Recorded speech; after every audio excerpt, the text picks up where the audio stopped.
wabarakatuh. Kami dari mahasiswi Institut Teknologi dan Bisnis Polkomtek Prodi D3 Akuntansi dengan dosen pengampu Dr. Febrianti SEMSI. Pada kesempatan kali ini, saya dan rekan kelompok saya akan melakukan kegiatan wawancara di mana terkait dengan tugas metodologi penelitian. Dan sekarang, saya dan teman-teman saya akan menuju ke lokasi narasumber tempat kami melakukan wawancara.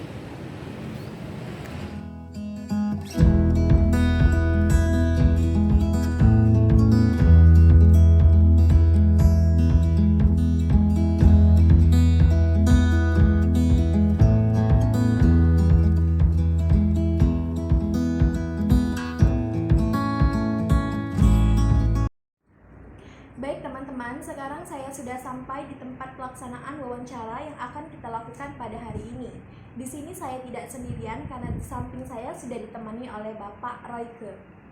Bapak Royke merupakan salah satu narasumber kita pada hari ini. Nah, sebelum kita melakukan kegiatan wawancara, saya akan memberitahukan dulu kepada teman-teman yang akan menonton video ini bahwa adapun wawancara yang akan kita bahas pada hari ini mengenai analisis penerapan pengaruh bank garansi di masyarakat.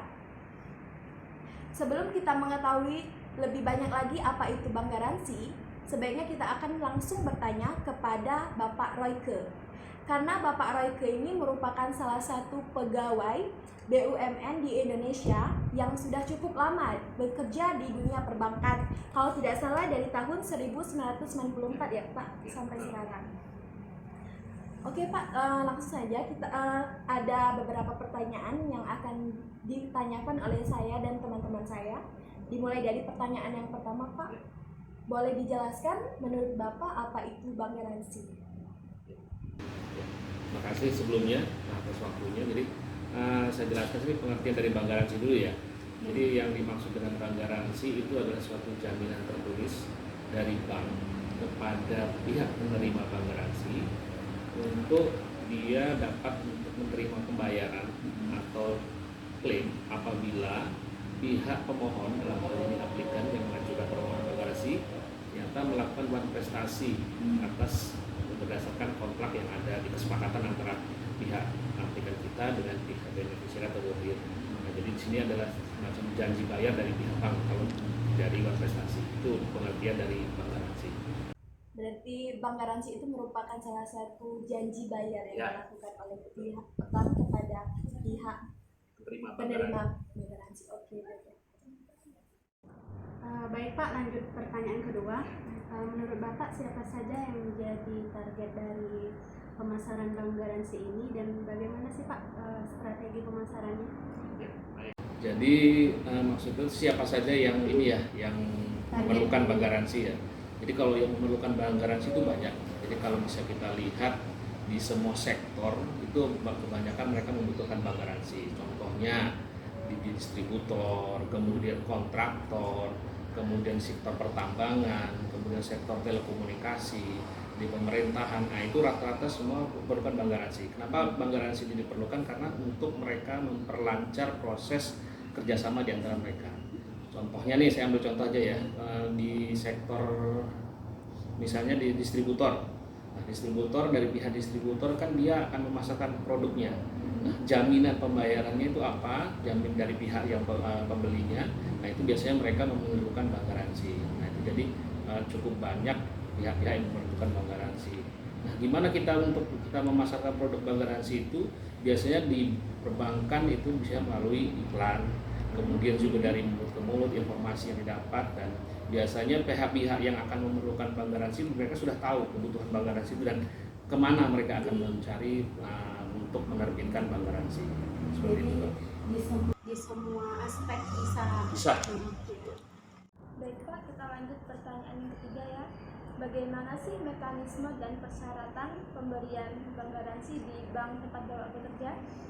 Jadi kalau ini umumnya ya, saya berikan persyaratan umum. Jadi kalau mekanisme penerbitan untuk bank garansi itu dia pertama harus ada kesepakatan dulu antara si pihak borrower atau pihak pemohon dengan pihak yang pemberi kerja, atau dalam hal ini adalah borrower. Jadi prosesnya itu setelah ada kesepakatan, nah mereka nanti akan, karena ini penerbitan bank garansi, otomatis mereka akan datang ke bank untuk mengajukan permohonan penerbitan bank garansi.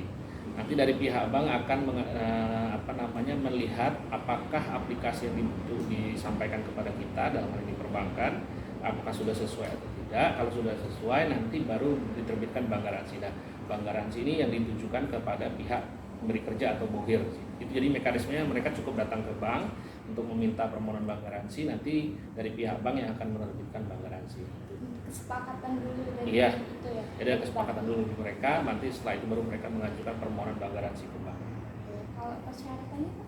Kalau persyaratannya ini ada beberapa. Jadi kalau dari penerbitan bank garansi itu yang pertama, kalau untuk persyaratan dia mengisi aplikasi penerbitan bank garansi. Nah, kemudian dia menyerahkan underlying-nya. Jadi underlying itu adalah kenapa bank garansi perlu diterbitkan, biasanya kontrak, contohnya surat pemberian kerja. Nah, itu contoh-contoh underlying transaksi. Dan untuk selain aplikasi underlying juga ada permohonan lain yang disampaikan. Jadi aplikasi yang paling utama. Mengisi aplikasi Ya. itu ya. Baik Pak, lanjut pertanyaan keempat ya Pak. Pada saat kapan bank garansi jatuh tempo? Jadi gini, di dalam bank garansi itu ada disebutkan ada beberapa tanggal. Contohnya yang pertama itu tanggal penerbitan. Tanggal penerbitan itu tanggal mulai diterbitkannya bank garansi. Kemudian di dalam bank garansi itu ada yang namanya tanggal masa berlaku. Tanggal masa berlaku itu tanggal berlakunya bank garansi itu. Jadi misalnya tanggal terbit hari ini, berlakunya mulai hari ini sampai misalnya katakanlah 3 bulan ke depan. Nah, itu masa berlakunya bank garansi.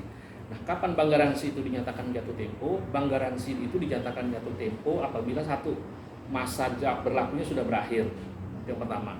Yang kedua, apabila bank garansi itu diklaim oleh pihak bohir. Itu yang kedua.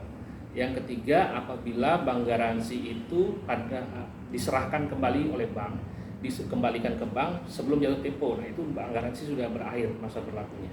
Itu. Jadi tanggalnya berbeda-beda ya? Ya, jadi ada 3 ya. Jadi yang diperhatikan untuk jatuh temponya tidak berlakunya bank garansi apabila diklaim, kemudian sudah habis sesuai masa berlakunya, dan yang ketiga apabila asli bank garansi sudah dikembalikan ke bank.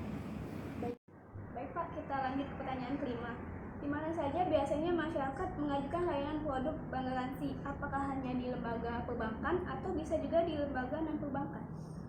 Baik, jadi kalau untuk pengajuan bank garansi, karena ini dari namanya aja kita bank garansi ya, artinya untuk pengajuannya harus melalui perbankan. Jadi lembaga keuangan dalam hal ini perbankan. Kalau untuk lembaga keuangan lain saat ini belum dimungkinkan. Tapi ada istilah yang saat ini di lembaga keuangan lain, contohnya di perusahaan asuransi.